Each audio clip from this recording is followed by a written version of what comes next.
You're in a hurry or something, you were rushing. Oh, you're good. So just take your time and let's get it read slowly. I need to find my way through here again, sorry.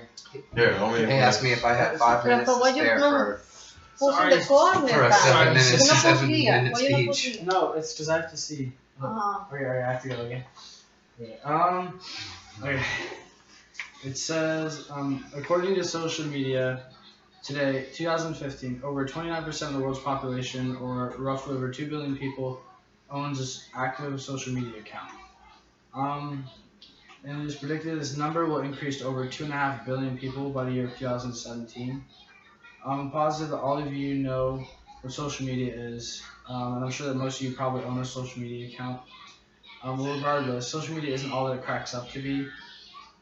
There are many negative impacts that social media can have on a person mentally, physically, and believe it or not, emotionally. That's why I want to talk to you about how excessive social media use is an issue, some steps we can take to limit our daily social media use so that we can live improved lives. And I want you to imagine a world where people are dependent on social media using their actions.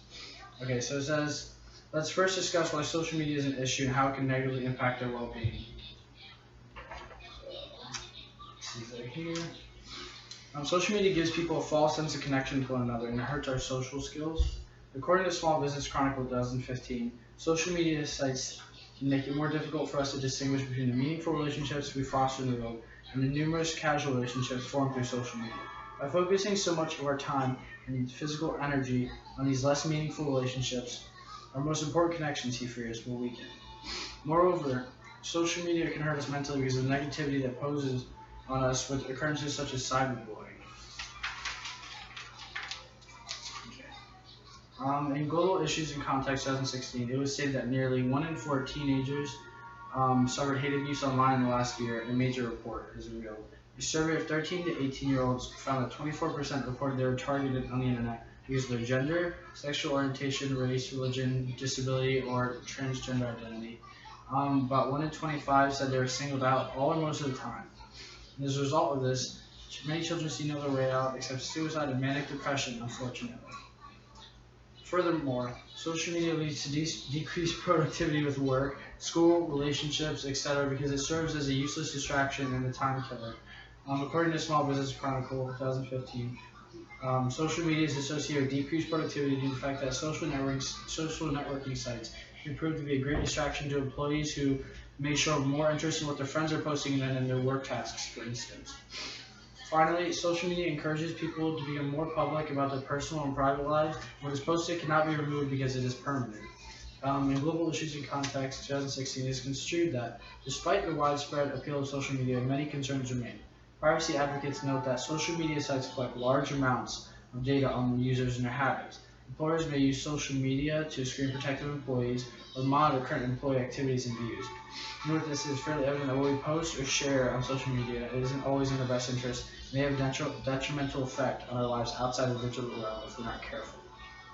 Okay, so now that we've discussed how social media is detrimental to our well-being, let's talk about some steps that we can take to limit our daily use of social media.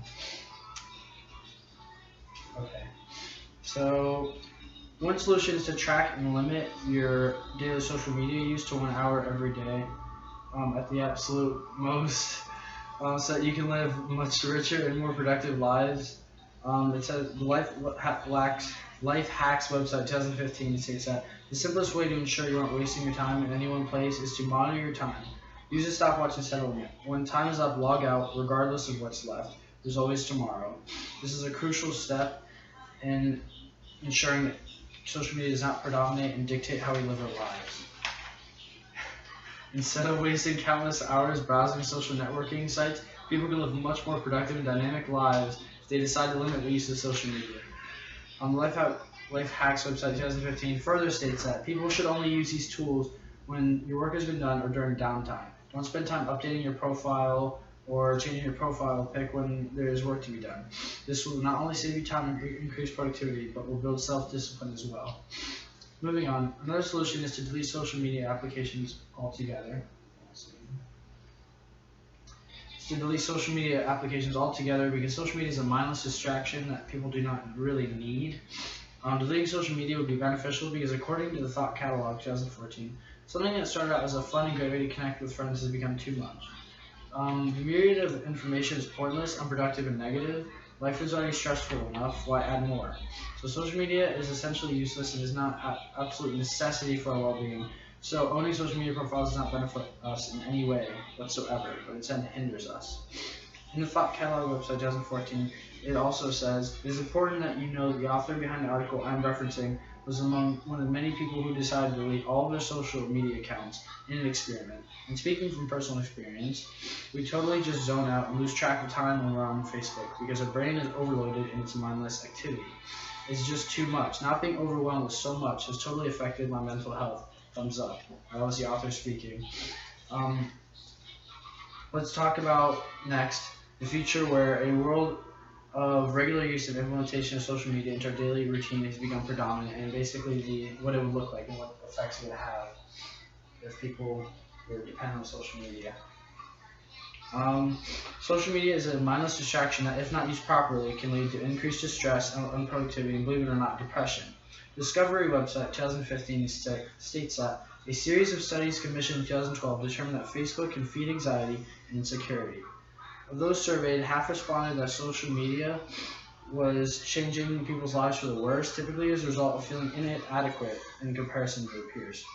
Aside from leading to depression or anxiety, social networking leads to addiction as well. According to Discovery 2015, 71% of teenagers have more than one social media account, and 24% of teenagers are online almost constantly. These are obvious signs that social networking is just another potential addiction that people, especially teenagers, do not need to develop. However, just as social media can be considered negative in countless aspects, its ability to bring people together on a global scale is a very positive thing that's come out of its creation. According to the CEO Chat website 2014, we are living in a time where the world is open to us. We can contact anyone around the world anytime with just a few keystrokes. So the interconnectedness that social media has brought about between people has allowed them to connect on a deeper level than they ever have before, no matter what the distance was between them. So despite these negativities, there are some positives evident. Another point that was made by CEO Chat 2014 was that social media has made it possible for like-minded individuals to discuss important topics, widen their personal knowledge, and discover things they never knew before. So although sometimes social media can be deemed as a distraction, it can also help us grow by allowing us to become smarter and wiser through others and what they post and the information they have to offer us. Okay, so to conclude, today I've discussed why the excessive use of social networking websites can have a negative impact on our lives, what we can do to limit our daily social media intake, and finally a world where social media is a predominant place in society and what effects it will have if it continues growing. So my hope is that you guys take this information and use it to better your lives by coming to the realization that although social media is good to have, you don't necessarily really need it. Try limiting your social media use every day and see how your life changes for the better. Or if you're feeling good, just delete your social media accounts altogether. Finally, I would like to conclude this speech by ending it on a quote. As Simon Mainweg said, social media demands a lot of us on top of already demanding lives, so let's disconnect as we need to renew our interest and ultimately ourselves. That's good, Tyler. That's the message that a lot of people need to hear. Little percentages, you hear that? To hear 24% of them are on it all the time. Yes. And I think Caroline is my daughter. She's just like, Well, you know what? always. I don't have Facebook. I don't have Twitter.